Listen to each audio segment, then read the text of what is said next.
हकीम असगर अली की होलनाक सरगुज़श्त, कदम कदम पर तजस्सुस और गोनागो वाक़यात। एक ऐसे शख्स की कहानी जिसे बेपनाह पुरइस्रार कुव्वते हासिल थी। एक तहलका खेज कहानी, पुरइस्रार अलूम का माहिर। एक ऐसी कहानी जो आपके रोंगटे खड़े कर देगी।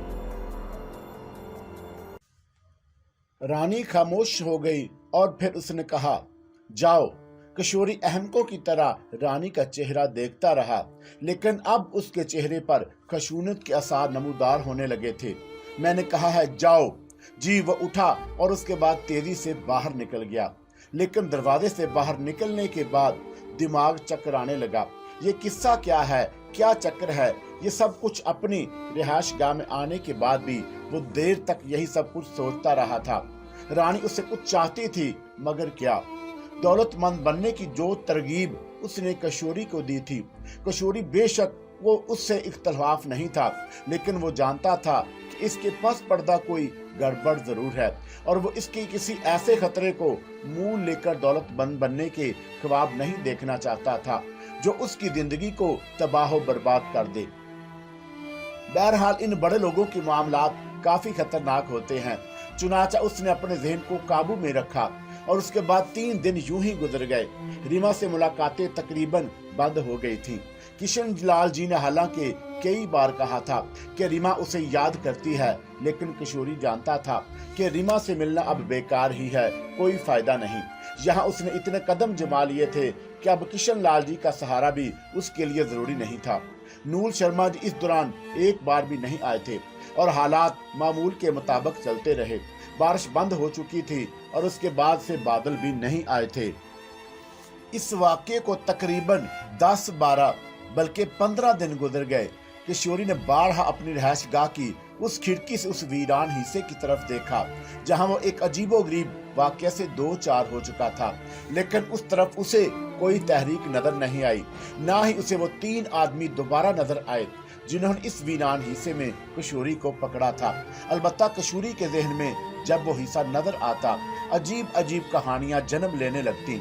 वो बाद औकात किसी ऐसी जगह से रानी को देखता जहां से रानी उसे ना देख रही होती, तो उसके दिल में अजीबोगरीब से तासरात पैदा हो जाते। बुलंदो बाला कामत की मालिक ये इंतहाई खूबसूरत औरत इतनी पुरकशिश शख्सियत रखती थी कि कोई भी एक निगाह देखकर नजरअंदाज नहीं कर सकता था, और अलबत्ता जो उसकी हैसियत से वाकिफ होता वो दिल महसूस कर रह जाता। किशोरी के दिल में खुद कभी ऐसे तासरात नहीं उभरे थे। वो तो एक नई ही मसलक के लिए जिंदा था और इस वक्त उसकी कोई गुंजाइश नहीं थी। हालांकि वो इसके बाद हालात में बहुत अहम हैसियत रखती थी, लेकिन किशोरी ने अपने आप को जानने के बाद, अपने हालात को समझने के बाद दिल से तमाम ख्यालात निकाल दिए थे। 16-17 दिन के बाद एक रात ऐसा हुआ कि किशोरी ज़रूरियात से फारिग होने के बाद अपने कमरे में आ गया। वह भी थोड़ी देर तक ही आराम करने पाया था कि रूपा उसके कमरे में दाखिल हुई। रूपा के मामलात भी जूं के तूं चल रहे थे। उसे इसका निगरान मुकर्रर कर दिया गया था और रूपा ऐसी ऐसी बातें करती थी कि अगर किशोरी की जगह कोई और होता तो एक लम्हे में बहक जाता और भटक जाता, लेकिन वो रूपा को भी समझ चुका था और अपनी शख्सियत भी उसकी निगाह में थी। चुनाचा रूपा की फजूल बातों को नजरअंदाज करना उसकी आदत बन चुकी थी, लेकिन इस वक्त रूपा आई तो संजीदा थी। क्या हो रहा है किशोर जी महाराज? उसने कहा। कुछ नहीं। अच्छा उठो, रानी जी बुलाती हैं। कहाँ हैं? अपनी आराम गाह में हैं। जाओ, चले जाओ और जरा बन संवर कर। क्या मतलब? अब मतलब तो मैं नहीं जानती। रानी जी ने यही कहा है कि किशोरी से कहो जरा साफ सुथरा होकर आए। इसका मतलब तुम जानते हो? एक लम्हे के लिए किशोरी के जहन में सनसनी सी पैदा हो गई। मैं चलती हूँ, जरा संभल के जाना, उसने हंसते हुए कहा और बाहर निकल गई। किशोरी देर तक उलझन में था, फिर एकदम से उसे रानी के बुलावे का ख्याल और वो फौरन ही अपने कमरे से बाहर निकल आया। ये बेवकूफ़ी की बात थी कि वह बनने संवरने के बारे में सोचता। वैसे भी साफ सुथरे कपड़े थे, सब कुछ ठीक था। रानी पार्वती जिस लिबास में मौजूद थी उसमें उसे देखकर किशोरी की आंखें झुक गईं, कंपनियां गर्म होने लगी। बहुत बारीक रेशमी लिबास था जिसमें रानी का बदन पोशीदा होने की बजाय और नुमाया हो गया था, लेकिन उसके चेहरे पर खामोशी और संजीदगी के अलावा कुछ नहीं था। बैठो किशोरी, उसने कहा और किशोरी उसके सामने बैठ गया। मैं तुम्हें कुछ दिन के लिए यहाँ से बाहर भेजना चाहती हूँ, रानी ने सर्द लहजे में कहा। मैं तैयार हूँ रानी साहबा, तुम्हें रामपुर जाना होगा। रामपुर से तांगों के जरिए तुम्हें सनत नगर का सफर करना होगा। राम पहुंचकर सनत नगर गढ़ी के बारे में मालूम करोगे तो तुम्हें कोई दिक्कत ना होगी, बड़ी मशहूर जगह है। जी रानी जी, सनतगढ़ में तुम्हें एक पुराना मंदिर तलाश करना होगा। ये पुराने मंदिर ही के नाम से मशहूर है। पुराने मंदिर के अकबी हिस्से में एक घर सा बना हुआ है, वीरान सा घर। वहां सिर्फ एक बूढ़ी औरत रहती है। उस बूढ़ी औरत का नाम कमायशा है। तुम कमलीशा के पास जाओगे और उसके बाद मेरा एक संदेश उसे दोगे। जो कुछ मुझे उसके पास भिजवाना है वो मैं तुम्हें दे दूंगी। ये संदेश देकर तुम वहां जवाब का इंतजार करना और वो जो कुछ भी तुमसे कहे उसकी बात पूरे तरीके से मान लेना। और खबरदार, इसको जहन में रखना कि कमलीशा तुमसे जो कुछ भी कहेगी वो हमारे हक में बेहतर होगा, चाहे वो तुम्हें अजीब ही क्यों ना लगे, लेकिन तुम्हें हर कीमत पर वही करना है। इसमें कितने भी दिन लग जाएं उसकी चिंता मत करना। अपना पता तो तुमने दे ही दिया है, पैसे तुम्हारे घर पहुंच जाएंगे और घर वालों को कोई तकलीफ नहीं होगी। जी रानी साहबा, आप चिंता ना करें। तो फिर कब रवाना हो सकते हो? जब आप हुक्म दें। कल दिन में 11 बजे यहाँ से चले जाओ।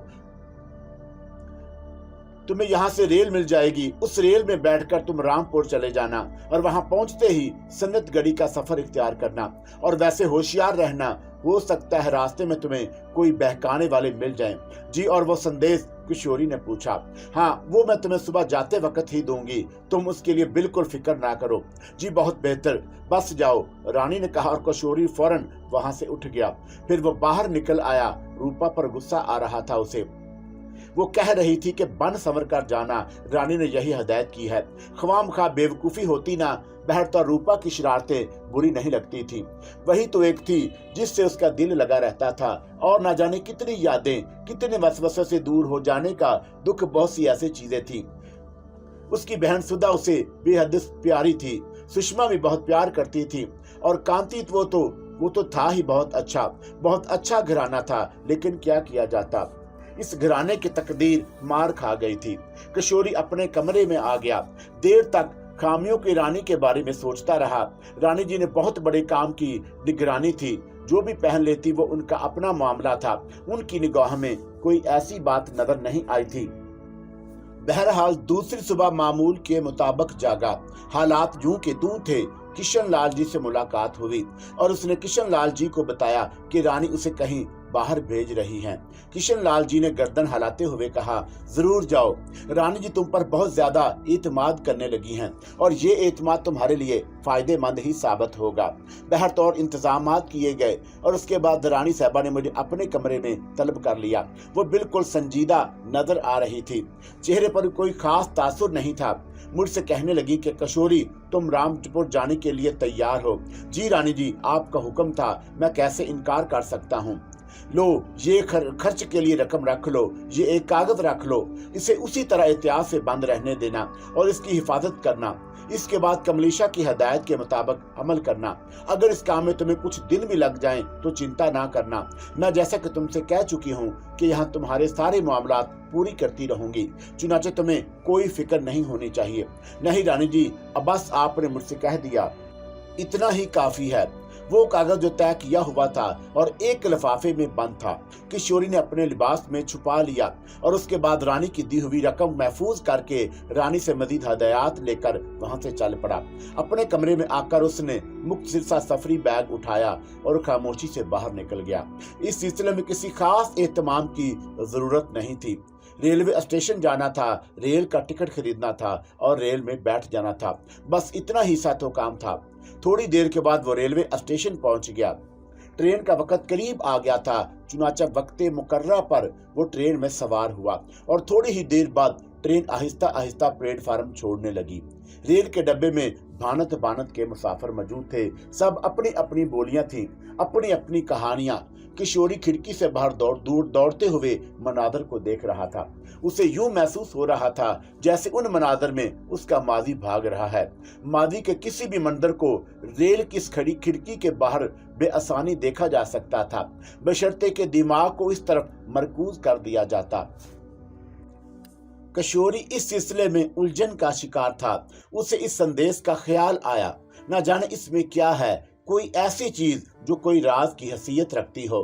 खुद उसके लिए तो उसमें कोई खतरा नहीं है, लेकिन ये ख्याल उसने खुद ही रद्द कर दिया। भला उसके लिए इसमें क्या खतरा हो सकता है। रामपुर से सनतगढ़ी के लिए तांगे चलते थे। बहरहाल मालूमात करने में कोई दिक्कत नहीं होगी।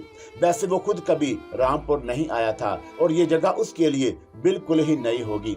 ख्यालात के भरूर में न जाने कब तक डूबा रहा। वक्त तेजी से गुजर रहा था।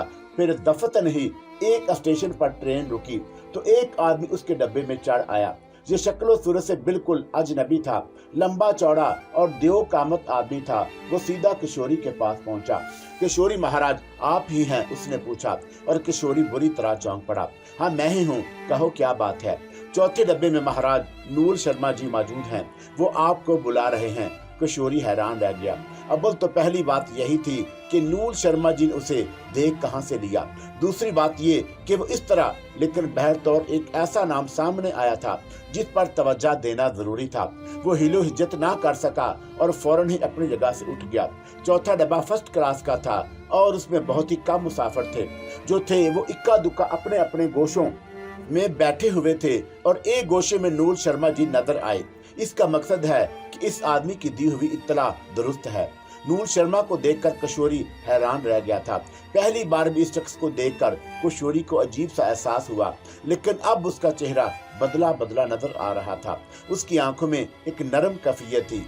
बहरतौर इस शख्स में भी कोई ऐसी खूबी नुमाया थी जो सामने वाले को मुतासर करती थी। किशोर ने दोनों हाथ जोड़ दिए। आओ किशोरी लाल बैठो, उन्होंने नरम लहजे में कहा और फिर निगाहें उठाकर उस शख्स की तरफ देखा जो वो जल्दी से उसके दरवाजे की जानब बढ़ गया था। ट्रेन ने विसल दी और ट्रेन भी आहिस्ता आहिस्ता रेंगने लगी। नूर शर्मा जी ने नरम लहजे में कहा, चिंता मत करो, अगर तुम्हारा कोई सामान है तो वहाँ मौजूद रहेगा। तुम्हें हैरत होगी कि मैंने तुम्हें देख कैसे लिया। जी महाराज, किशोरी ने नरम लहजे में जवाब दिया। बस जब तुम ट्रेन में चढ़े थे तो मैंने तुम्हें देख लिया था, लेकिन इंतजार कर रहा था कि कुछ फासला तय हो जाए तो तुम्हें मुखातब करूं। आप कहाँ जा रहे हैं महाराज? रामपुर, नूर शर्मा ने जवाब दिया और फिर चौंक कर उससे बोले, और तुम? जी मैं भी रामपुर ही जा रहा हूँ। नूर शर्मा चंद लम्हात खामोशी से उसे देखते रहे। फिर उन्होंने कहा, रामपुर जाने का इरादा केवल क्यों किया तुमने? वो दरअसल वहाँ मेरे कुछ रिश्तेदार हैं, बहुत दिन से उनके पास जाने के बारे में सोच रहा था।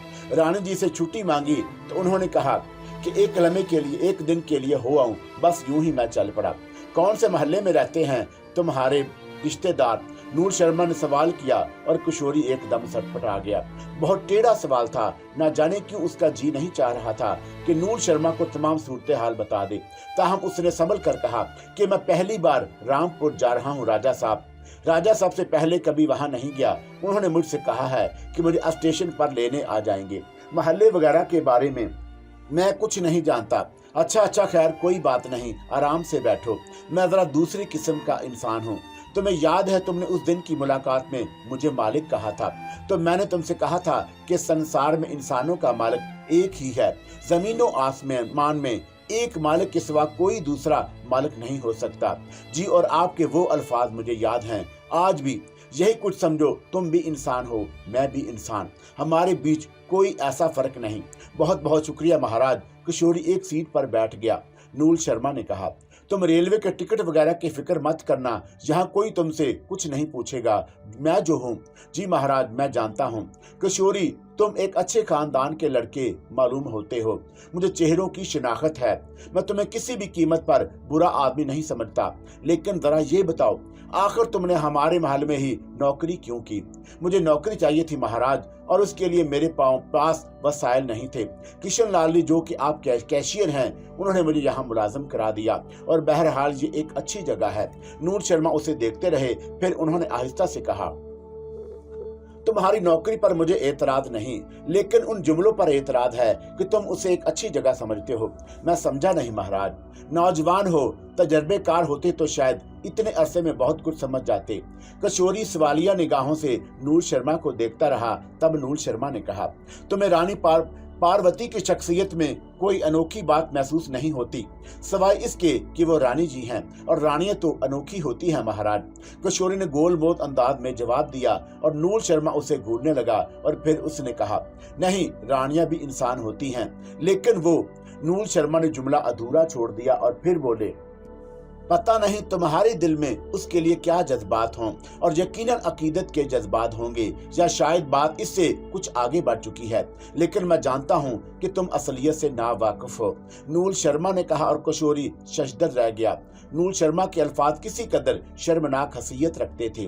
किशोरी कुछ कहना चाहता था इस सिलसिले में, लेकिन हिम्मत ना पाड़ सकी। तब नूर शर्मा ने खुद ही कहा, पहले मुझे ये बताओ कि तुम उसके लिए क्या हो। मैं समझा नहीं महाराज।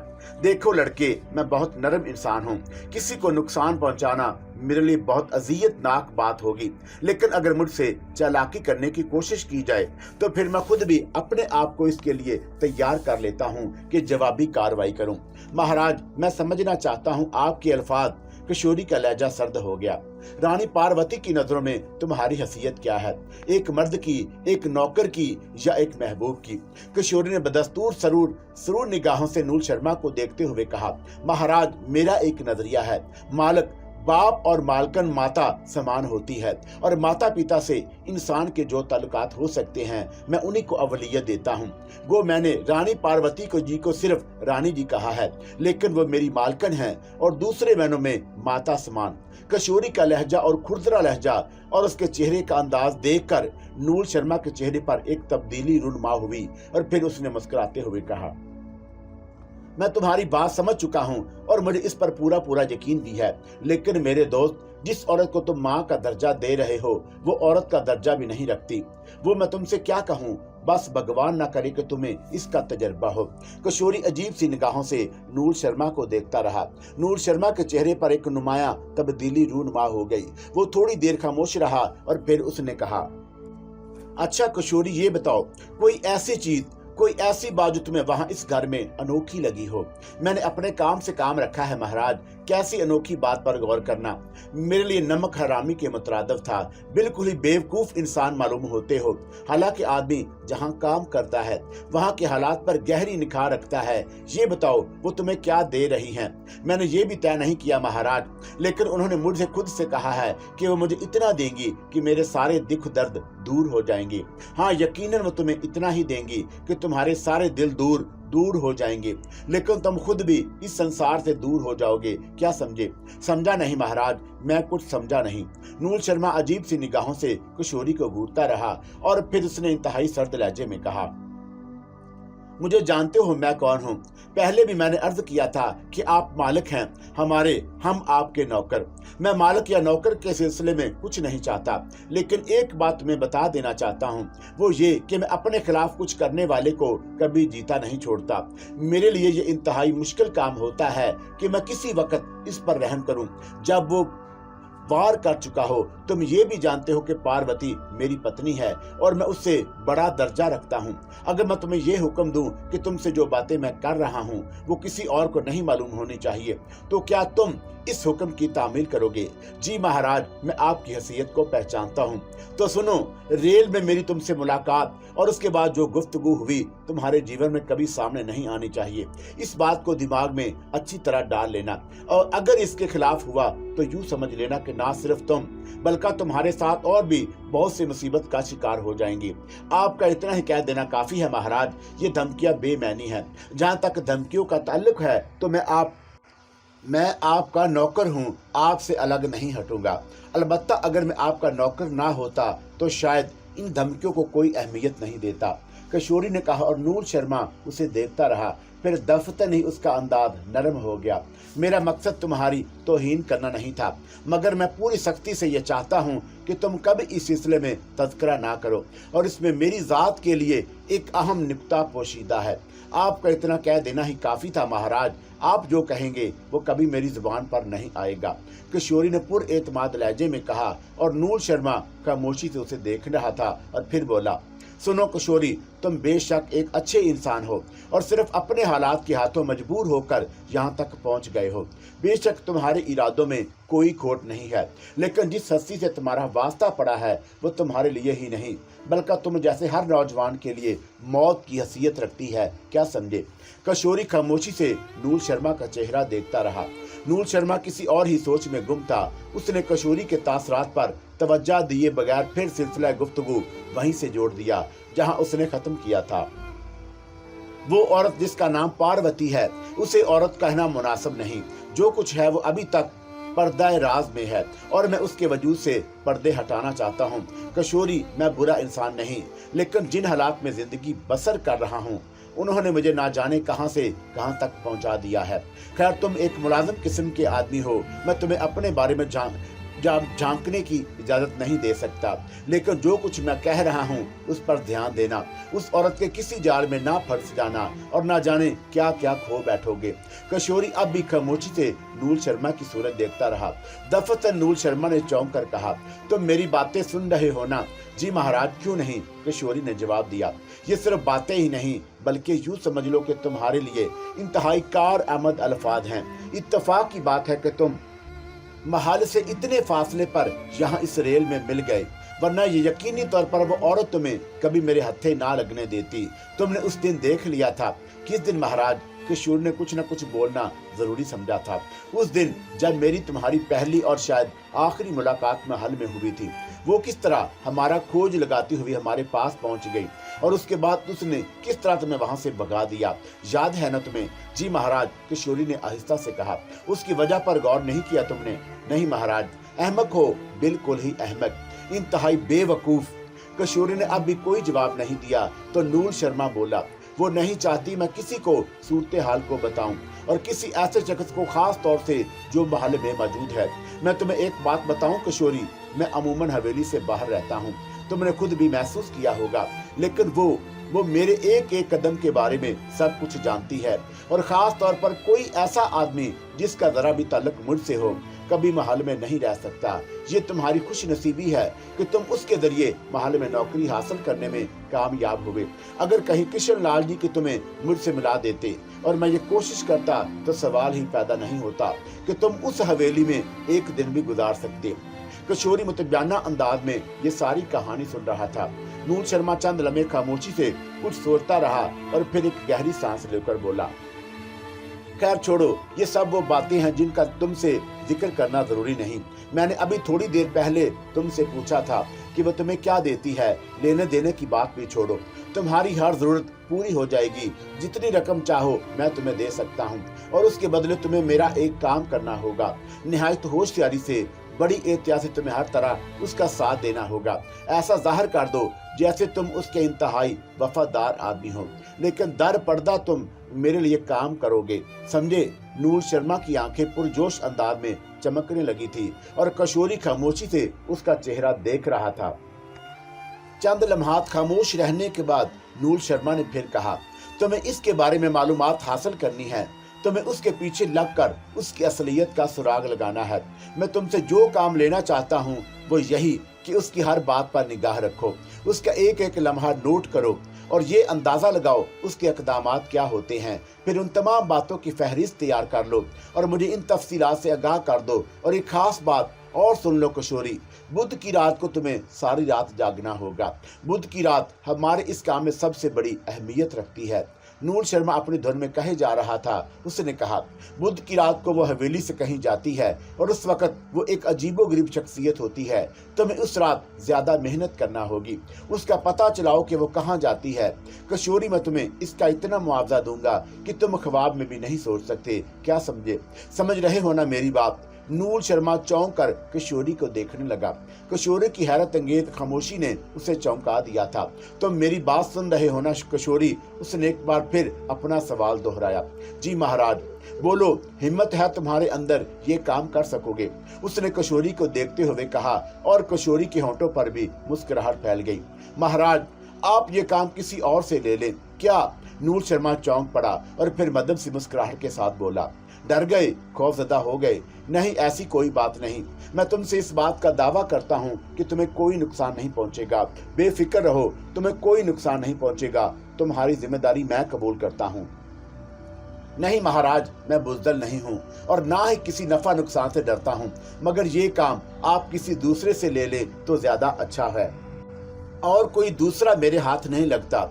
महल में जितने मुलाजिम हैं सब उसके चक्कर में फंसे हुए हैं, कोई भी उससे अलग नहीं। वो सबको इतना लेती देती रहती है कि सिर्फ उसके गुण गाए जाते हैं। क्या समझे? एक बात कहना चाहता हूँ महाराज, मैंने थोड़ी देर पहले आपसे कहा था कि मालिक और मालकिन माता पिता समान होते हैं। आपने मुझे हुक्म दिया जो बातें आप मुझसे कर रहे हैं जीवन भर अपनी जुबान पर ना लाऊं, और मैंने इसे एक मालिक का, एक पिता का हुक्म समझा और मेरा वादा है कि ये बातें मैं जीवन भर जुबान पर नहीं लाऊंगा, किसी के सामने भी नहीं, यहाँ तक कि ये मालकिन के सामने भी नहीं। ये मेरा आपसे वादा है। लेकिन आप ये क्यों भूल गए? महाराज की रानी पार्वती जी मेरी मालकिन है। यहाँ माँ समान और मैं माँ के लिए कोई ऐसा काम करूंगा जो उन्हें कोई नुकसान भी पहुंचा दे। क्या बकवास करते हो? वो औरत, वो माँ हो सकती है, वो मेरे बच्चे की माँ तो नहीं बन सकी। तुम्हारी माँ कैसे बन सकती है? बेवकूफ आदमी, वो औरत ही नहीं, वो शैतान है। समझिए, अब मेरी जुबान ज्यादा ना खुलवाओ। वो औरत नहीं है।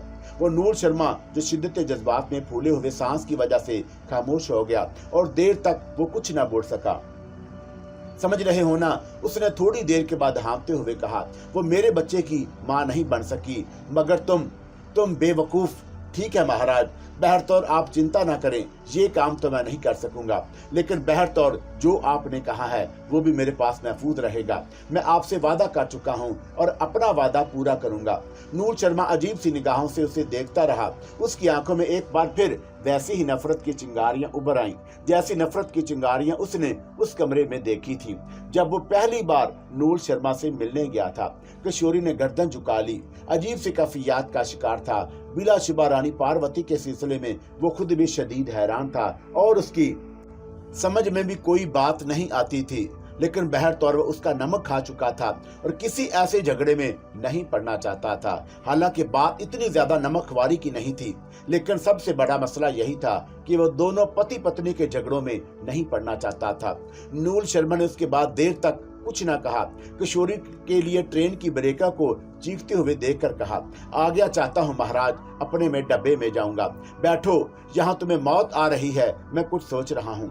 नूर शर्मा ने सर्द लहजे में कहा और किशोरी खामोश हो गया। बहरतौर उसके बाद नूर शर्मा ने उसे जाने नहीं दिया। वो उसी फर्स्ट क्लास डब्बे में सफर करता रहा। नूर शर्मा के वो मुलाजम जो एक दो स्टेशनों पर आसपास के आए थे उसके सामान की निगरानी करते रहे, यहाँ तक कि ट्रेन रामपुर पहुंच गई। नूर शर्मा उसके साथ ही डब्बे से नीचे उतर आया और फिर उसने किशोरी से कहा, जाओ देखो, अपने रिश्तेदारों को देखो, कहाँ है वो? किशोर ने गर्दन हिला दी और अपने डब्बे की तरफ बढ़ गया। उसके सामान का मुक्त सिर थैला नूर शर्मा के मुलाजमों ने नीचे उतार दिया था। उसने अपना थैला संभाला और वहां से आगे बढ़ गया। नूर शर्मा उसका कोई नोटिस नहीं लिया था।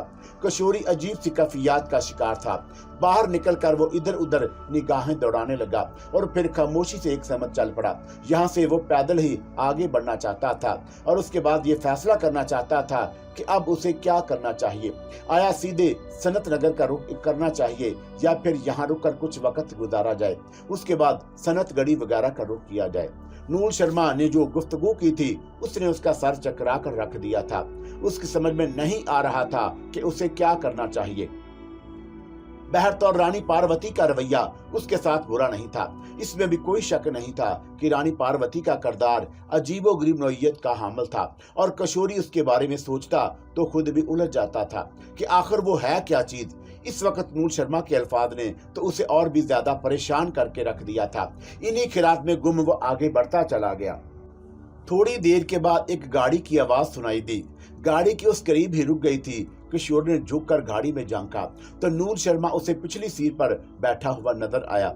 उसके बराबर ही एक आदमी बैठा हुआ था और सामने की सीट पर ड्राइवर मौजूद था।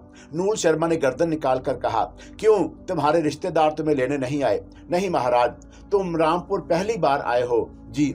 तो कहाँ अहमकों की तरह भटकते फिरोगे? कौन सी जगह है कि तुम्हें अपने रिश्तेदारों का पता मालूम है? वो तो नहीं मालूम महाराज। आओ बैठो, चलो तुम आगे की सीट पर चले जाओ, नूर शर्मा ने पीछे बैठे हुए शख्स से कहा और वो गाड़ी से उतरकर अगली सीट की जानब चला गया। किशोरी को बादल नाखवास्ता नूर शर्मा के साथ पिछली सीट पर बैठना पड़ा था।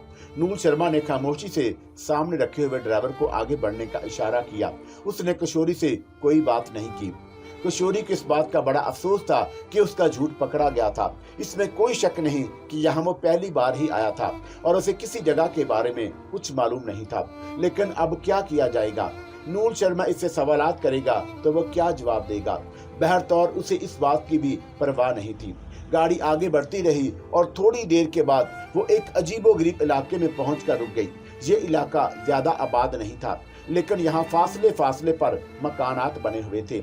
ऐसे ही एक अच्छे खासे मकान के सामने नूर शर्मा की ये गाड़ी रुक गई और नूर शर्मा ने किशोरी से कहा, आओ मेरे साथ आओ, कुछ देर यहाँ क़याम करो। रिश्तेदारों का हुलिया वगैरह कुछ पता हो तो उनकी तलाश की जाए। बिला वजह अहमकों की तरह मुंह उठाकर आ गए। तुम भी मुझे अहमक आदमी मालूम होते हो। किशोरी परेशानी का शिकार था। उसने अपना मुक्त सिर थैला उठाया और नूर शर्मा के साथ अंदर दाखिल हो गया। मकान बाहर से तो उजड़ा उजड़ा नजर आता था, लेकिन अंदर से पूरी तरह आबाद था। वसीओ अरीज गर्दश सेहन और दालान और उसके बाद लंबे चौड़े 3 सिमत बने हुए कमरे। नूर शर्मा ने उसे एक कमरे में पहुंचाया और खुद भी उसके साथ ही अंदर दाखिल हो गया। कमरे में बेहतरीन किस्म का फर्नीचर पड़ा हुआ था और हर चीज करीने से मौजूद थी। नूर शर्मा ने आहिस्ता से कहा, तुम यहाँ थोड़ी देर आराम करो, मैं कपड़े वगैरह बदल कर आता हूँ और इसके बाद तुमसे जरा तफसीली गुफ्तगू होगी। किशोरी ने कोई जवाब नहीं दिया। उसके हलक से गहरी गहरी सांसें निकल रही थी। बहरतौर नूर शर्मा बाहर निकल गया, लेकिन उसके साथ ही किशोरी ने एक बात महसूस की, वो ये कि दरवाजा बाहर से बंद हो गया था। नूर शर्मा के इस इकदाम से किशोरी चौंक पड़ा। उसने अपने शुबह की तस्दीक की और दरवाजे के करीब पहुंचकर दरवाजे को खोलने की कोशिश की, लेकिन दरवाजा वाकई बाहर से बंद था। किशोरी गहरी गहरी सांसें लेने लगा। इसका मकसद है कि नूर शर्मा अब तशद्दुद पर आमादा हो गया है और अपने मकसद की तकमील ना पाकर उसके साथ सख्ती करना चाहता है। किशोरी सोचता रहा कि उसे क्या करना चाहिए। ये तो बड़ा मसला हो गया। कम से कम एक सिमत ही बेहतर हो जाती तो कोई हर्ज नहीं था। यानी रानी पार्वती का काम हो जाता तो उसे उसकी हमायत हासिल हो जाती। लेकिन अब क्या किया जाए? नूर शर्मा से झूठ बोला जाए, उनकी बात पर आमादगी का इजहार किया जाए, लेकिन ये दोहरी पॉलिसी कहीं खतरनाक ना हो जाए। बहरतौर वो सोचता रहा। यहाँ से निकलने की कोई जल्दी नहीं थी, वैसे भी काम आसान था। अलबत्ता उसे एक ख्याल और आया, वो ये कि रानी ने उसे जो लिफाफा दिया है उसकी हिफाजत बेहद जरूरी है। ऐसा न हो कि वो लिफाफा नूर शर्मा के हाथों में पहुंच जाए। ये बात उसे बर वक्त सूझी थी। लिफाफा फौरन ही निकाल कर फर्श पर बिछे हुए कालीन के नीचे छुपा दिया और उसके बाद एक सोफे पर लेटकर गहरी गहरी सांसें लेने लगा। 1-2 घंटे 3 घंटे गुजर गए और उसके बाद शायद रात हो गई। चारों तरफ से गहरी तारीकी कमरे में दाखिल हो रही थी, लेकिन ज्यादा देर नहीं गुजरी थी कि 2-3 आदमी दरवाजा खोलकर अंदर दाखिल हुए और उन्होंने कमरे में रोशनी कर दी। वो शक्ल सूरत से ही खतरनाक आदमी नजर आ रहे थे।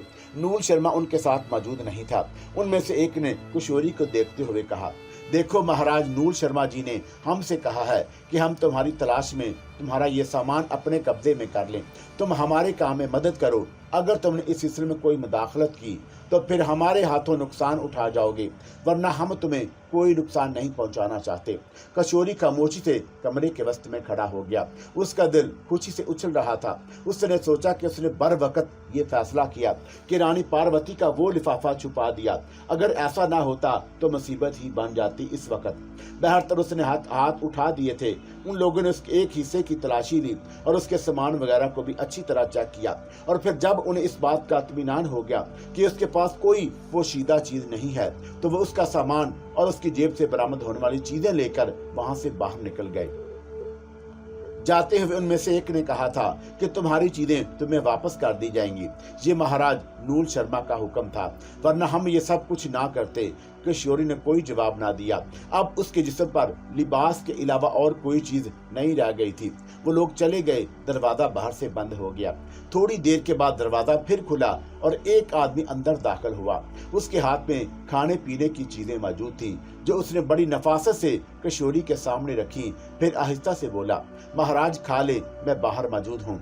जिस चीज की भी जरूरत हो आप मुझसे ले लें। और सुने महाराज, कोई ऐसा काम ना करें जो मेरे लिए और आपके लिए नुकसानदा हो। बाहर नूल शर्मा जी उस दूसरे आदमी भी मौजूद हैं। सुनो महाराज, शर्मा जी कहाँ हैं? किशोरी ने कहा, हम नौकरों को इसके बारे में क्या मालूम महाराज, हम चलते हैं, आप अपना खाना खा लें। बूढ़े आदमी ने कहा और उसके बाद वो खामोशी से बाहर निकल गया। किशोरी दरवाजे को तकता रह गया था। इसका मकसद है कि नूल शर्मा ने अपनी बात ना मानते हुए देखकर किशोरी को कैद कर दिया था। ये तो बहुत ही बुरा हुआ। अब इसका नतीजा क्या होगा? अगर नूल शर्मा के खिलाफ कोई कार्रवाई की जाती है तो ये एक तरह से नमक हरामी होगी और उसके बाद उसके और नूल शर्मा के दरमियान दुश्मनी की एक बुनियाद पड़ जाएगी। अगर इसके घर का काम करना है तो फिर उससे दुश्मनी भी तो नहीं ली जा सकती।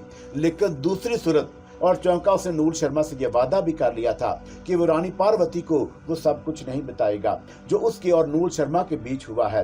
चुनाचा अगर रानी पार्वती को ये सब कुछ बता दे तो भी ये खतरनाक बात होगी।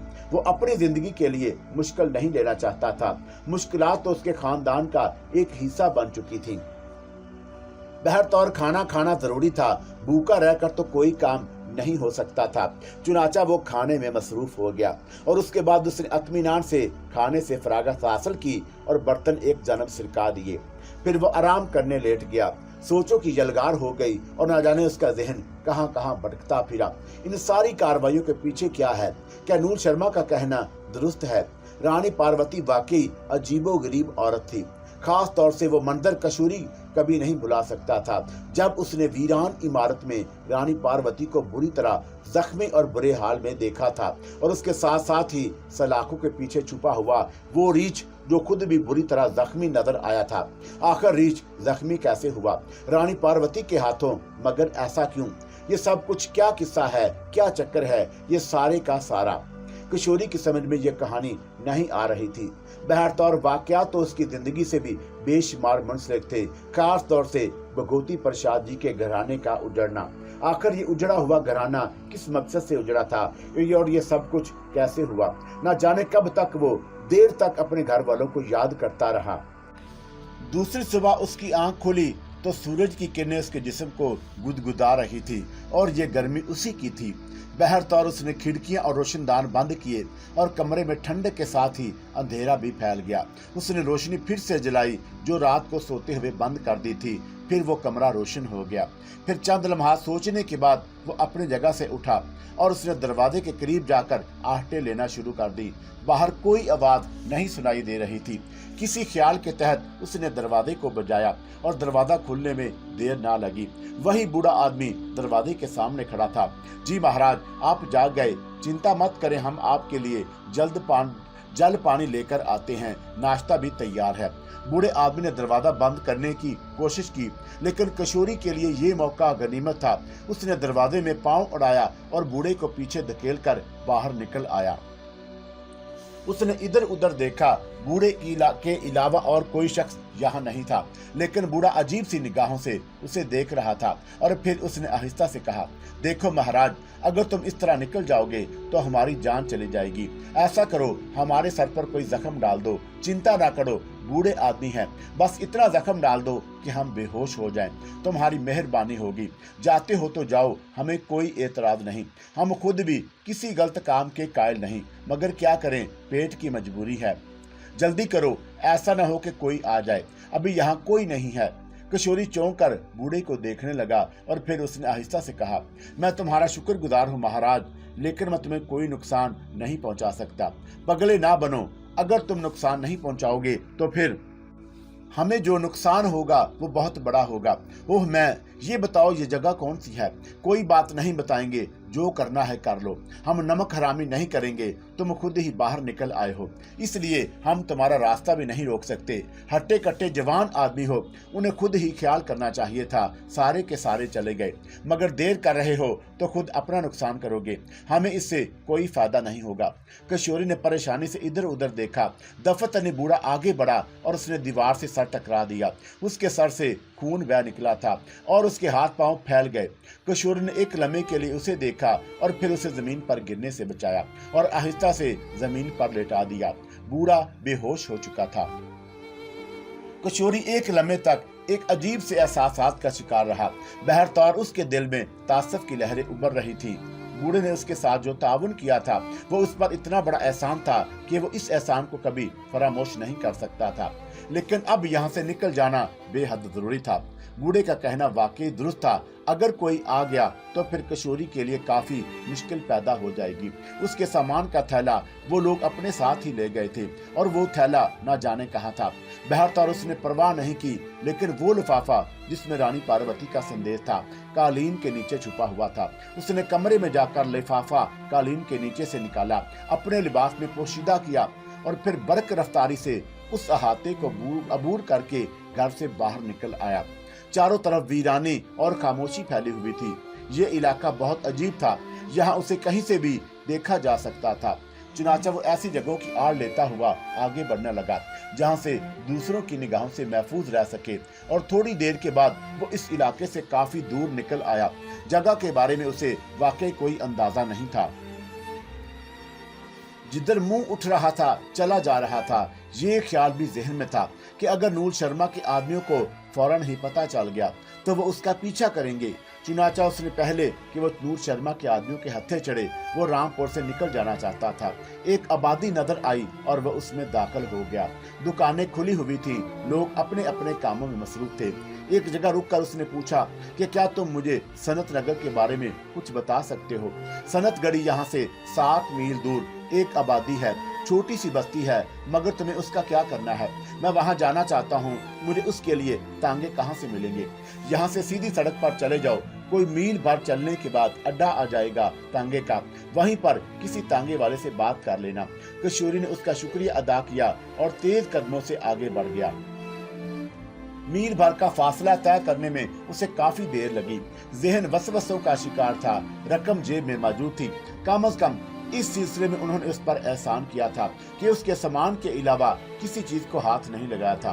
बहरतौर तांगे के अड्डे पर पहुंचकर उसने एक तांगे वाले से बात की और किराया वगैरह तय करके तांगे में बैठ गया। तांगा चल पड़ा और किशोरी इधर उधर देखता जा रहा था। जब तांगा रामपुर की आबादी से बाहर निकल गया तो उसने गहरी सांस ली और किसी कदर सुकून से बैठ गया। तांगे वाला एक दरमियानी उम्र का आदमी था। अभी तक उसने किशोरी से कोई बात नहीं की और ना ही किशोरी ने उससे कुछ कहा था। लेकिन फिर थोड़ी देर बाद उसने तांगे वाले से पूछा, भाई तांगे वाले, सनतगढ़ी के बारे में तुम कुछ जानते हो क्या? बाबूजी, तांगे वाले ने सवाल किया। मेरा मतलब है मैं वहाँ पहली बार जा रहा हूँ। तुम वहाँ किसी शख्सियत के बारे में मुझे बता सकोगे? ना बाबूजी, हम वहाँ के रहने वाले नहीं हैं, वहाँ हम नहीं जानते।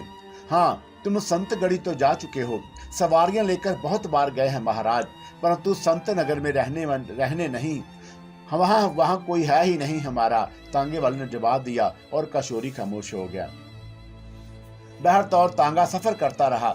ये 7 मील का सफर यूं तांगे में काफी देर में तय हुआ था और इस वक्त सूरज आसमान की बुलंदियों से ढलान की जानब चल चुका था। तांगा सनतगढ़ी में पहुंच गया। 100-150 मकानों पर मुश्तमिल एक बस्ती थी और निहायत ही बेतरतीबी से आबाद थी। बस्ती के सरहदी इलाके में एक चौड़ा नाला था जो गंदे पानी का था और उस पर पुल बना हुआ था। गोया ये बस्ती में दाखिल होने का वाहद जरिया था। तांगा पुल अबूर करता हुआ बस्ती में दाखिल हुआ और एक जगह तांगे वाले ने तांगा रोक दिया। कुछ और तांगे वहां मौजूद थे। किशोरी ने उसे किराया अदा किया और किराए के अलावा भी थोड़ी सी रकम दी। मांगने वाला तांगे वाला सलाम करके वापस मुड़ गया। शायद यहाँ से किसी सवारी के मिलने की उम्मीद नहीं थी कि दूसरे तांगे वाले भी खड़े ऊँग रहे थे। आहिस्ता आहिस्ता वो आगे बढ़ने लगा और थोड़ी देर के बाद उसने एक शख्स को रोक कर कहा, बाबा जी, यहाँ एक जगह पुराने मंदिर के बारे में मशहूर है। हाँ बेटा, क्या करना है वहाँ जाकर? मंदिर टूटा फूटा है, मुझे वहीं जाना है। तो सीधे चले जाओ, जो खेत नजर आ रहे हैं तुम्हें सामने, उन्हें तय करने के बाद तुम आगे जाओगे तो कुछ पत्थर के टेले नजर आएंगे। उन टेलों के पास ही पुराना मंदिर है।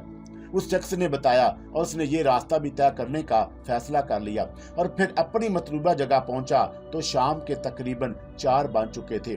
उसे पुराने मंदिर के अक्ब में एक मकान नजर आ रहा था। खपड़ेल की छत पड़ी हुई थी और अजीब भूतनुमा घर था। बहर तरफ उसके पास पहुंच गया और उसने मकान के दरवाजे पर आहिस्ता आहिस्ता दस्तक दी। दरवाजा बंद था, वो दरवाजा बोसीदा था लेकिन काफी मजबूत नजर आया। 2-3 बार दरवाजा खटखटाने के बाद अंदर कदमों की आहटें सुनाई दी और फिर उसने एक बूढ़ी औरत को देखा। शक्ल से अजीब सी लगती थी, सफेद दाढ़ी में मलबूस, सफेद बाल थे लेकिन चेहरा इंतहाई जानदार और मजबूत, और उस चेहरे में कोई ऐसी बात जरूर थी जिसे देखकर एक अजीब सा एहसास होता था। बूढ़ी उसे अपनी छोटी छोटी आंखों से देखने लगी। तब किशोरी ने आहिस्ता से कहा, मुझे कमलीशा जी से मिलना है। कौन हो तुम? किशोरी है मेरा नाम और मुझे रानी पार्वती जी ने भेजा है। अरे वो, अच्छा।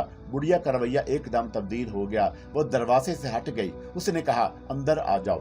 किशोरी अंदर दाखिल हो गया। एक नीम तारीख सी जगह थी, राहदारी की शक्ल रखती थी और बूढ़ी उसे बाएं सिमत ले जा रही थी। एक बड़े से वसीओ आराज कमरे में पहुंचकर उसने गर्दन हिलाई। बैठ जाओ, पार्वती ने भेजा है तुम्हें, कोई संदेश दिया है उसने? हाँ, आपका नाम कमलेशा ही है ना? हाँ, मैं ही कमलेशा हूँ। किशोरी इधर उधर देख रहा था। ये मकान भी उसकी तवक्का से कहीं मुख्तलिफ था। गालबन उसका सामने का हिस्सा तो अलग से तामीर किया गया था, बाकी अकबी हिस्सा टूटे मंदिर में शरीक कर दिया गया था और अंदर से उसमें बेपनाह वसतें पाई जाती थी। और फिर उसने कहा, तुम बैठो, दूर से आए हो, मैं तुम्हारे लिए कुछ जल पानी ले आऊं। उसके बाद वो दरवाजे से बाहर निकल गई। किशोरी उन अजीबोगरीब हालात में अपनी अजीब सी कैफियत को बखूबी महसूस कर रहा था। इसलिए न जाने क्यों ये एहसास हो रहा था कि वो किसी अनोखी तिलस्म में गिरफ्तार है। ये सब कुछ उसे बेहद अजीब लग रहा था। ना जाने क्या क्या चक्कर चले हुए हैं। नूल शर्मा और रानी पार्वती क्या क्या खेल खेल रहे हैं। ये किशोरी की समझ से बाहर था। थोड़ी देर के बाद बूढ़ी कमलेशा अंदर आ गई। उसके हाथ में पीतल का एक बड़ा सा गिलास था जिसमें दूधनुमा कोई शय भरी हुई थी। किशोरी को वाकई प्यास लग रही थी, चुनाचा उसने वो गिलास कमलेशा के हाथ से ले लिया। दूध का शरबत बनाया था बूढ़ी ने, जो वाकई खुश जाका था। किशोरी एक ही सांस में उसे खाली कर गया। बूढ़ी मुस्कुराती निगाहों से उसे देख रही थी। और लाऊं? नहीं, तुम्हारा शुक्रिया, किशोरी ने जवाब दिया। उसे अपने जहन में एक ठंडक सी महसूस हुई और एक अजीब सी सनसी उसके जिस्म पर तारी हुई जा रही थी। थोड़ी देर के बाद उसे अपना ज़हन सोता हुआ महसूस हुआ। हालांकि ऐसा कोई तस्वर उसके जहन में कुछ देर कबल नहीं था। ना ही उसे कोई नींद आ रही थी और रफ्ता रफ्ता उसके असाब बिल्कुल ही जवाब दे गए और वह वहीं लेटकर गहरी नींद सो गया।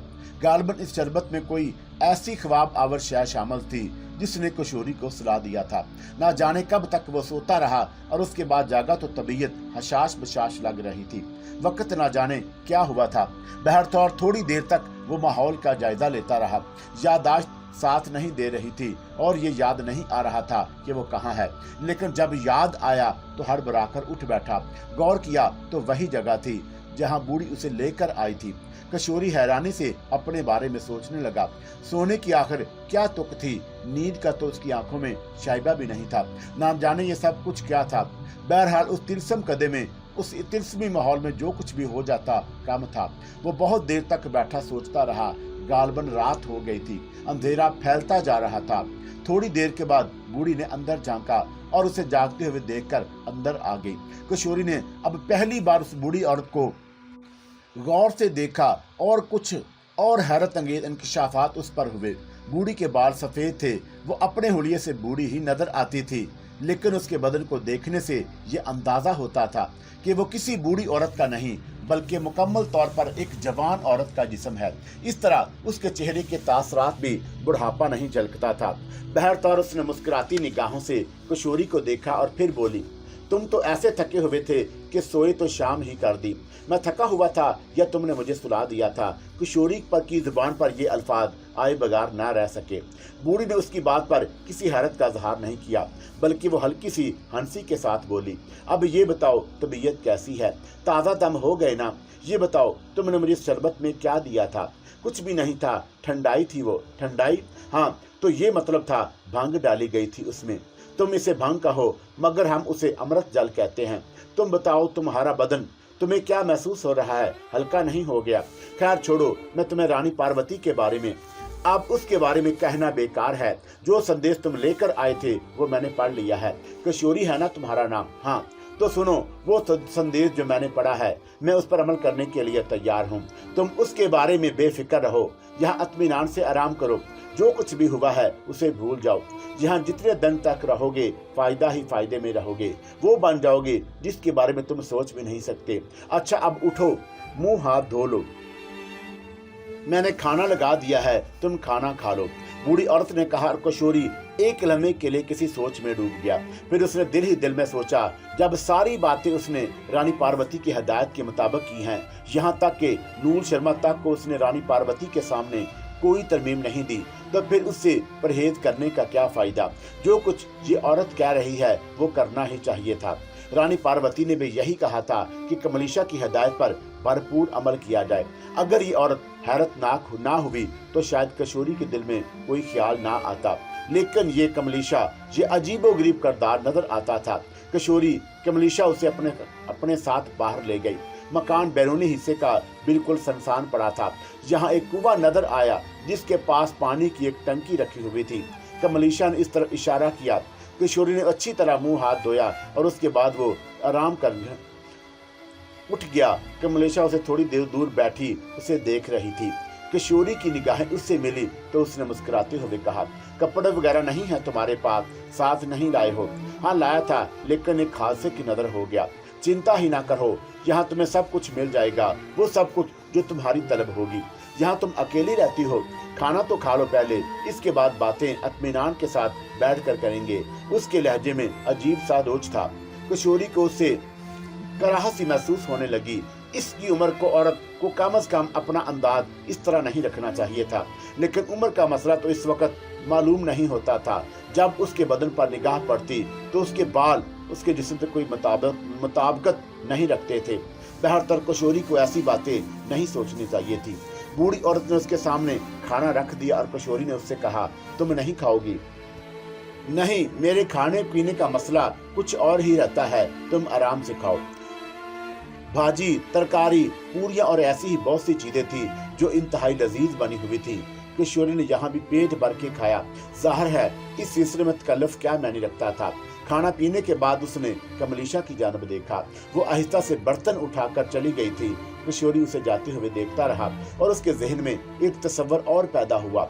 कमलीशा का जिस्म वाकई हसीन तरीन दिलकशी का हामिल है। पता नहीं ये कमबख्त है क्या शय। बहरतौर रानी पार्वती की हिदायत के मुताबिक उसे कमलीशा से भरपूर ताउन करना था। चुनाचा वो उसकी वापसी का इंतजार करता रहा। थोड़ी देर के बाद कमलीशा उसके पास वापस पहुंच गई। हाँ किशोरी जी, तुम्हारे दिल में बातें करने की बहुत सी ख्वाहिशात थी, कहो क्या कहना चाहते हो?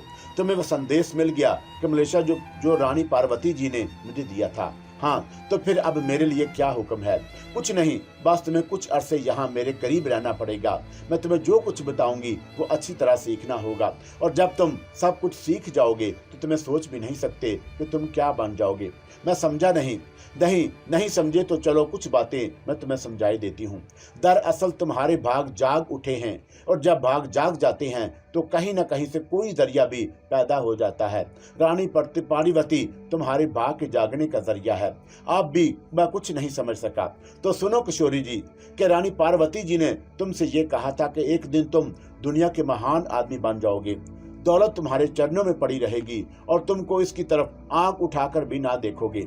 हाँ, कुछ ऐसी बातें कही तो थी रानी पार्वती जी ने, लेकिन मैंने उनसे कह दिया था कि मुझे इतनी दौलत दरकार नहीं है, मैं सिर्फ जो कुछ कर रहा हूँ उसका मुआवजा चाहता हूँ। लेकिन वो तुम्हें बहुत कुछ देना चाहती हैं और उसने मुझे इसके लिए हिदायत की है। कैसी हिदायत? वो तुम्हें संसार की बहुत बड़ी शक्ति देना चाहती हैं। क्या समझे तुम? मैं नहीं समझा कमलेशा जी, बराह कर मुझे तमाम बातें तफसील से बताइए। देखो, आहिस्ता आहिस्ता काम होना चाहिए। जो कुछ तुम्हें समझना है वो आहिस्ता आहिस्ता ही तुम्हारी समझ में आएगा। अलबत्ता एक बात मैं तुमसे कह देती हूँ कि जो कुछ तुम पर यहाँ बीते उससे हाथ मत उठाना, वरना नुकसान उठा जाओगे, दुश्मनों के जाल में फंस जाओगे। दरअसल तुम्हें एक महान शक्ति मिलने वाली है, एक ऐसी कुव्वत जो तुम्हारे दूसरों से तुम्हें अलग थलग कर देगी। किशोरी की समझ में कुछ नहीं आ रहा था। उसे यूं महसूस हो रहा था जैसे वो वाकई किसी शैतानी जाल में फंस गया हो। तो क्या नूर शर्मा का कहना दुरुस्त था? क्या नूर शर्मा ही सही कह रहा था? रानी पार्वती इंसान नहीं, शैतान है। लेकिन कैसे हो सकता है? ये कैसे हो सकता है?